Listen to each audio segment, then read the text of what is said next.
गांव के किनारे एक पुरानी पानी की टंकी खड़ी थी, जिसे लोग भूतिया टंकी के नाम से जानते थे।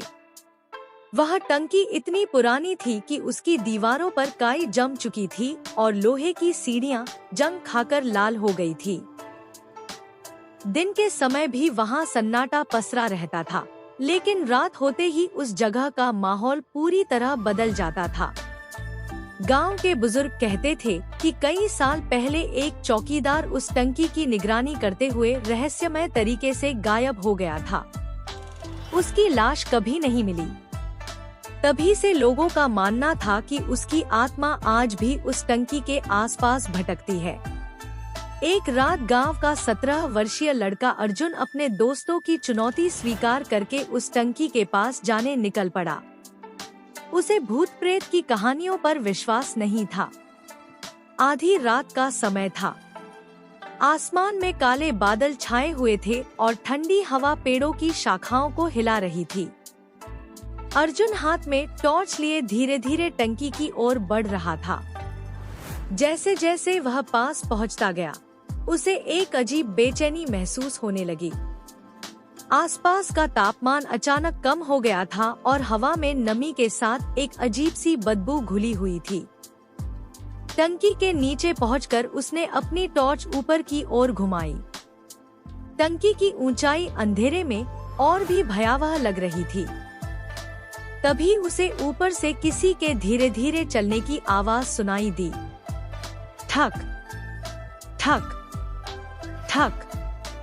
अर्जुन ने सोचा कि शायद कोई जानवर होगा, लेकिन जब उसने ध्यान से सुना तो आवाज बिल्कुल इंसानी कदमों जैसी थी। उसने हिम्मत जुटाई और लोहे की सीढ़ियों पर चढ़ना शुरू कर दिया। हर कदम के साथ सीढ़ियां चरमराने लगी। आधी ऊंचाई तक पहुंचने पर अचानक उसकी टॉर्च झिलमिलाने लगी। उसने उसे थपथपाया, लेकिन रोशनी और कमजोर हो गई।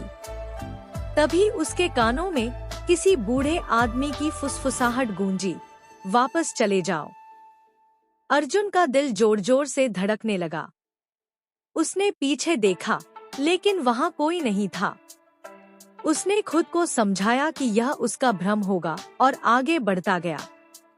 जब वह टंकी के शीर्ष पर पहुंचा तो वहां का दृश्य देखकर उसकी सांसें थम गईं। टंकी के बीचों बीच एक काला साया खड़ा था। उसकी पीठ अर्जुन की ओर थी। वह बिल्कुल स्थिर खड़ा था। अर्जुन ने कांपती आवाज में पूछा, कौन है वहाँ? लेकिन कोई जवाब नहीं मिला। अचानक वह साया धीरे धीरे उसकी ओर मुड़ा। उसका चेहरा देखकर अर्जुन के पैरों तले जमीन खिसक गई। उस चेहरे पर आंखें नहीं था। अर्जुन भय से पीछे हटने लगा। तभी उसने महसूस किया कि टंकी के अंदर का पानी अजीब तरीके से हिलने लगा है। पानी की सतह पर लहरें उठ रही थी, जबकि हवा बिल्कुल शांत थी।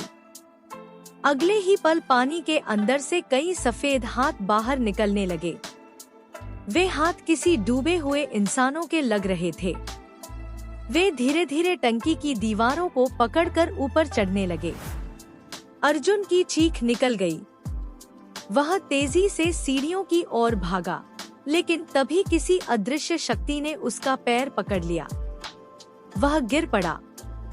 उसकी टॉर्च दूर जाकर बुझ गई और चारों ओर घना अंधेरा छा गया। अंधेरे में उसे कई लोगों के रोने और कराहने की आवाजें सुनाई देने लगी।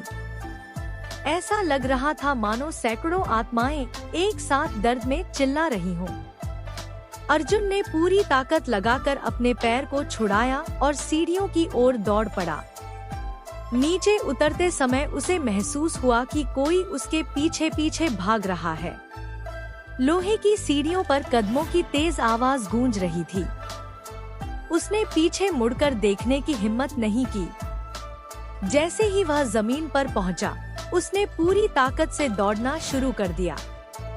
लेकिन कुछ दूरी पर पहुंचकर अचानक वह रुक गया। उसके सामने वही काला साया खड़ा था जो कुछ क्षण पहले टंकी के ऊपर था। साया धीरे धीरे उसकी ओर बढ़ने लगा। उसके आसपास की हवा बर्फ जैसी ठंडी हो गई। अर्जुन का शरीर डर से सुन्न पड़ गया।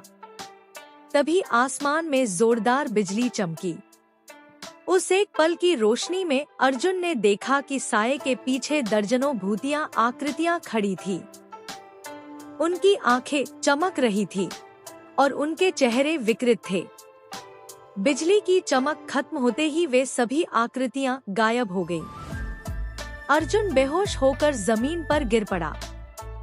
अगली सुबह गांव वालों ने उसे टंकी के पास अचेत अवस्था में पाया। जब उसे होश आया तो उसके बालों का एक हिस्सा सफेद हो चुका था। उसने कांपती आवाज में पूरी घटना सुनाई, लेकिन कुछ लोग उसकी बात पर विश्वास नहीं कर पाए। हालांकि उस रात के बाद अर्जुन कभी पहले जैसा नहीं रहा। वह अक्सर रात को नींद में चिल्लाकर उठ जाता था और कहता था कि उसे टंकी के अंदर से मदद की गुहार सुनाई देती है। कुछ महीनों बाद गांव के कुछ लोगों ने उस पुरानी टंकी को गिराने का फैसला किया। जब मजदूरों ने टंकी को तोड़ना शुरू किया तो उसके अंदर से कई मानव कंकाल मिले। यह देखकर पूरे गांव में दहशत फैल गई। किसी को नहीं पता था कि वे कंकाल वहां क्या